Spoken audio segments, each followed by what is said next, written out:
Ayo, lebih atau kurang lebih dari 1000 kata? Saya ingatnya tinggal lebih sih Bu. Ya, lebih ya. Yang penting pendek sih. Ya, udah lebih. Iya, pembelajaran kita ini bertujuan untuk memahami struktur dan kaidah teks cerita pendek serta menginterpretasikan makna dari teks cerita pendek. Sebelumnya kita menjawab dulu satu pertanyaan pemantik, yaitu mengapa kita harus mempelajari tentang cerita pendek? Kenapa ya? Ada yang bisa jawab? Kenapa Bu? Asma. Kita bisa menulis cerita pendek itu Bu. Jadi kita harus mempelajarinya. Biar kita bisa menulis cerita pendek lainnya. Sudah Bu. Sudah ya. Jadi, kita perlu belajar cerita pendek karena dapat membantu kita memahami bagaimana nilai kehidupan, memperkaya kosakata, meningkatkan kemampuan membaca dan menulis, serta mengembangkan imajinasi dan empati terhadap karakter dalam cerita. Selain itu, cerita pendek juga mengajarkan pesan moral yang bisa kita terapkan dalam kehidupan sehari-hari. Ya, cerita pendek itu sama seperti yang dikatakan Halia tadi, cerita sekali duduk dan Nazma tadi bilangnya 1000 kata ya Nazma? Kurang dari 1000 kata.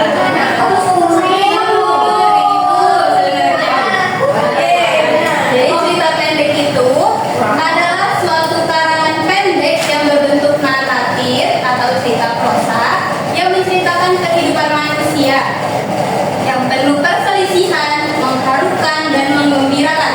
Kisahnya ini biasanya kurang dari 10.000 kata. 10.000 ya Nazma, bukan 1000.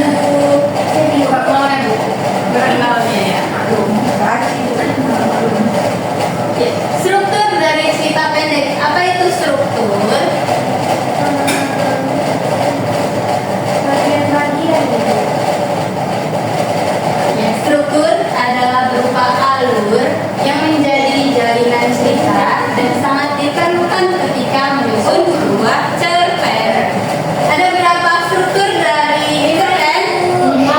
Yang pertama apa? Abstrak. Yang kedua Orientasi.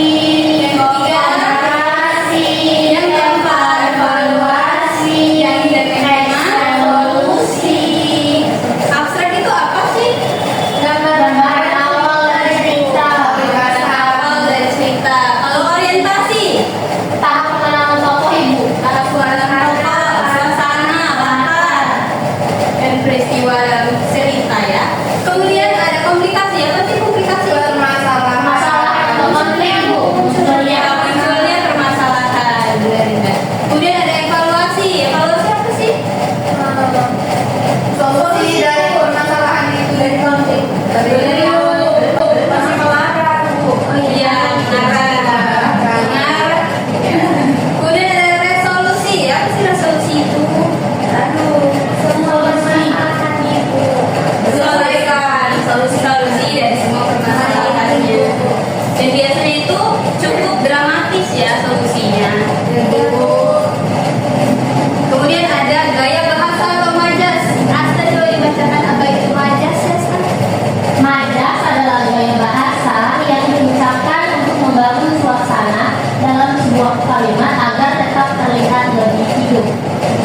Sudah. Merupakan rangkaian cerita dari awal sampai akhir cerita. Kemudian ada latar. Latar ini terbagi menjadi 3. Apa saja? Tempat, waktu, dan suasana. Kemudian ada gaya bahasa yang memiliki variasi kosakata yang digunakan oleh penulis dalam cerita. Kemudian ada sudut pandang, di mana posisi pengarang dalam menceritakan kisahnya. Kemudian ada amanat yang merupakan pesan yang dapat dipetik dari pembaca. Kemudian ada unsur ekstrinsik yang dibagi menjadi 2. Yang pertama adalah latar belakang penulis. Latar belakang penulis ini adalah faktor dari dalam diri pengarang atau penulis yang mendorongnya dalam membuat karya tersebut. Nah, yang kedua ada nilai yang terkandung. Nilai yang terkandung dalam cerpen dapat mengandung nilai agama, sosial, politik, budaya, estetika, dan lainnya. Kita sama-sama perhatikan contoh dari cerita pendek ya. Ibu.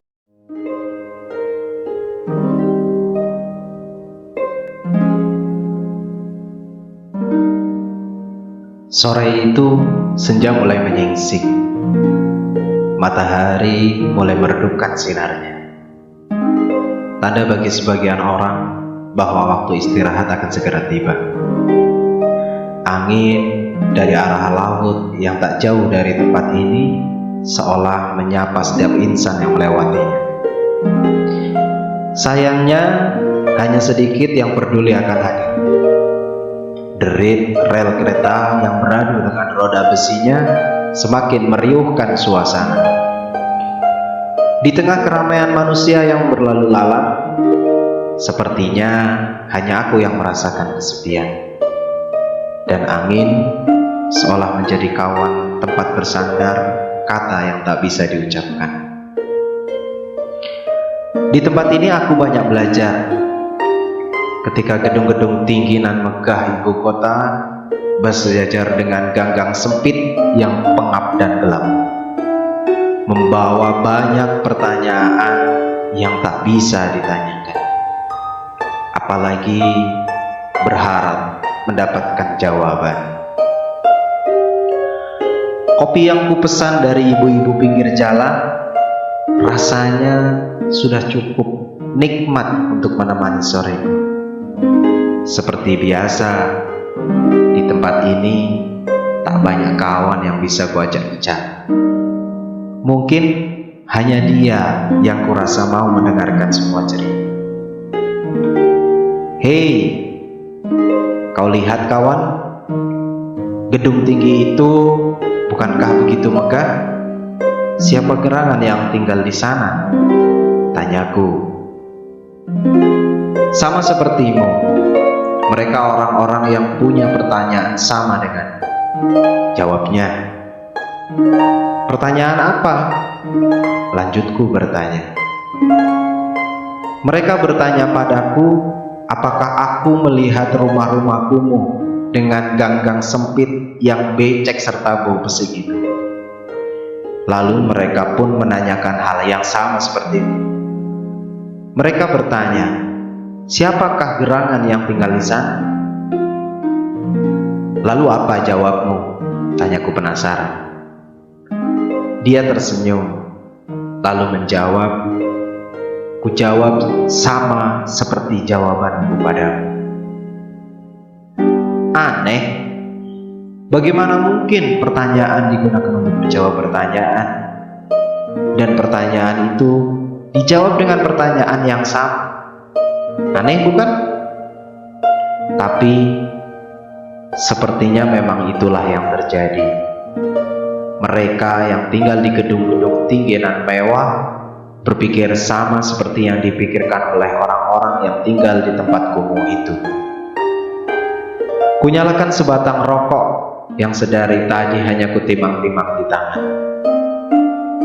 Kau tahu apa bedanya orang di gedung-gedung mewah itu yang mereka mampu memiliki semua yang mereka inginkan dengan orang-orang di ganggang sempit itu yang menerima apa yang mereka miliki dan tak punya banyak keinginan dalam hidupnya? Tanyanya padaku. Entahlah. Tapi bukankah keduanya memang berbeda? Jawabku sekenanya. Benarkah demikian? Ia kembali bertanya. Ya, setidaknya menurutku begitu. Mereka yang tinggal di sana bisa menuruti semua kemauannya, sedang yang di sini tidak, jawabku.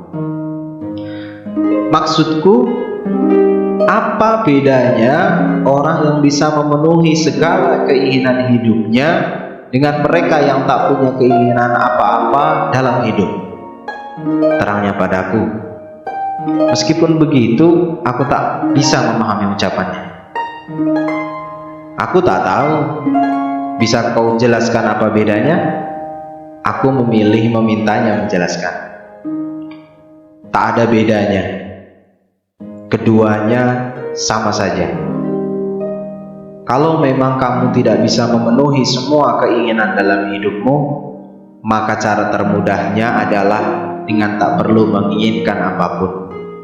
Cukupkan diri dengan apa yang sudah Tuhan berikan padamu. Bersyukurlah, jawabnya dengan senyum yang melegakan. Ah, memang kau yang selalu bisa menjawab pertanyaanku.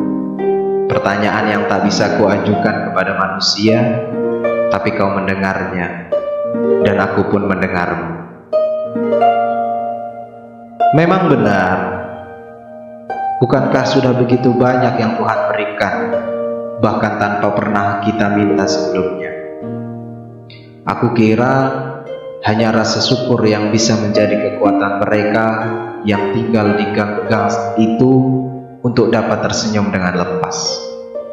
Begitupun sebaliknya, kehilangan rasa syukur yang membuat orang-orang di gedung-gedung sana tidak bisa tidur nyenyak di atas kasur-kasur busanya. Bukankah rasa syukur atas nikmat yang Tuhan berikanlah yang memberi kekuatan orang-orang pikiran ini bertahan dan bersabar menghadapi segenap ujian dan cobaan? Tentu, kehilangan rasa syukur juga yang membuat orang-orang terus-menerus menumpuk harta demi berusaha memenuhi apa yang mereka inginkan. Mereka tidak sadar bahwa letak kebahagiaan yang sebenarnya tentu bukan hanya sekedar memenuhi apa yang diinginkan, akan tetapi mensyukuri apa yang telah Tuhan berikan. Azan maghrib berkumandang dari surau samping stasiun. Kau pun perlahan mulai pergi, kembali ke tempatmu berasal, atau mencari hati-hati yang kesepian lainnya. Semoga besok kita bisa berjumpa lagi di sini. Ada banyak hal yang ingin aku tanyakan. Ada banyak cerita yang ingin aku sampaikan. Bagi hati-hati yang sepi sepertiku, kawan sepertimu ialah tempat kami bercerita. Terima kasih. Amin. Oke. Nah, dari contoh cerita pendek tadi, untuk strukturnya siapa yang bisa menjawab? Apa saja struktur yang terdapat dalam cerita pendek tersebut dan di mana letak struktur tersebut? Baik, Asta, silakan Asta.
Iya nih.